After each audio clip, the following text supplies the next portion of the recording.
ఓం శ్రీమాత్రే నమః. ఈరోజు వీడియో వచ్చేసి మాఘ పౌర్ణిమ గురించి.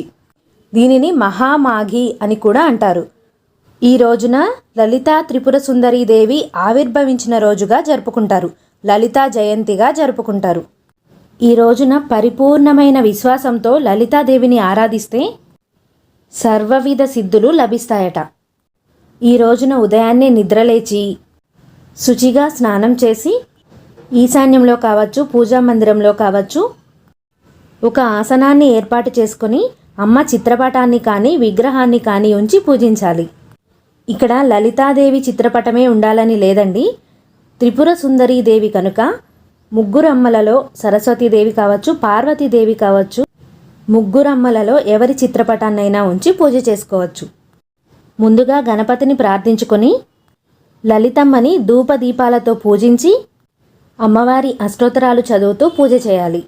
ఈ రోజున ముగ్గురమ్మలకి కూడా అష్టోత్తరాలు చదువుతూ పూజించడం మంచిది. అలాగే లలిత త్రిశతి చదువుతూ కుంకుమార్చన చేయాలి. అమ్మ త్రిపుర సుందరీ దేవి కనుక ఎరుపు, పసుపు, తెలుపు రంగు పుష్పాలు అమ్మకి సమర్పించడం మంచిది. ఇక్కడ పుష్పాలతోనే కాదండి, మీ మనసుకు నచ్చినట్లుగా చిట్టి గాజులతో కావచ్చు, లక్ష్మీ గవ్వలతో కావచ్చు, కాయిన్స్తో కావచ్చు, వేడితో అయినా పూజ చేసుకోవచ్చు. మీకు వీలున్నన్ని సార్లు అమ్మని స్తుతిస్తూ ఉండండి ఈరోజు. ఇక ఈరోజు అమ్మవారికి నైవేద్యంగా పాయసాన్ని నివేదన చేస్తారు. అలాగే లలితా సహస్రంలో చెప్పినటువంటి ఏ నైవేద్యాన్నైనా సరే అమ్మవారికి నివేదన చేయవచ్చు.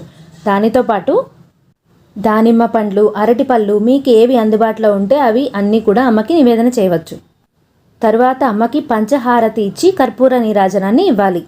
ఇంట్లో పూజ చేయడం కుదరని వారు కనీసం దేవాలయానికి వెళ్ళి శ్రీచక్ర దర్శనం చేసుకోవడం మంచిది. అలాగే దేవాలయంలో కుంకుమార్చన చేయించుకోవడం, సువాసినికి దక్షిణ తాంబూలాలు ఇవ్వడం వల్ల అమ్మవారి అనుగ్రహం కలుగుతుంది. ఇక ఈరోజు పౌర్ణమి కనుక సాయంత్రం వెన్నెల పారాయణం చేయదలుచుకున్నవారు ఉదయం నుంచి ఉపవాసం ఉండి సాయంత్రం వెన్నెల పారాయణం చేసుకోవాలి. వెన్నెలలో తులసి కోట దగ్గర కూర్చొని అమ్మవారి ఫోటో కానీ విగ్రహం కానీ ఉంచి అమ్మవారికి పూజ చేసుకొని ఒక వెండి గిన్నెలో పాలు, తేనె కలిపి అమ్మవారికి నివేదన చేయాలి. తరువాత లలితా సహస్రనామాన్ని 9 సార్లు పారాయణం చేయాలి.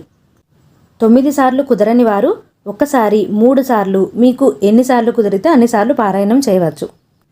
ఈ పౌర్ణమికే కాదండి, ప్రతి పౌర్ణమికి కూడా వెన్నెల పారాయణం చేసుకుంటే అమ్మ అనుగ్రహం మనకి లభిస్తుంది. ఈరోజు వీలైనంతసేపు అమ్మ నామస్మరణతో గడపండి. వీలున్న వారు దేవాలయానికి వెళ్ళి ప్రతి పౌర్ణమికి కూడా కుంకుమార్చన చేయించుకోవడం మంచిది. ఇదండి ఈరోజు వీడియో. మరొక చక్కని వీడియోతో మళ్ళీ కలుద్దాం. నమస్తే అండి.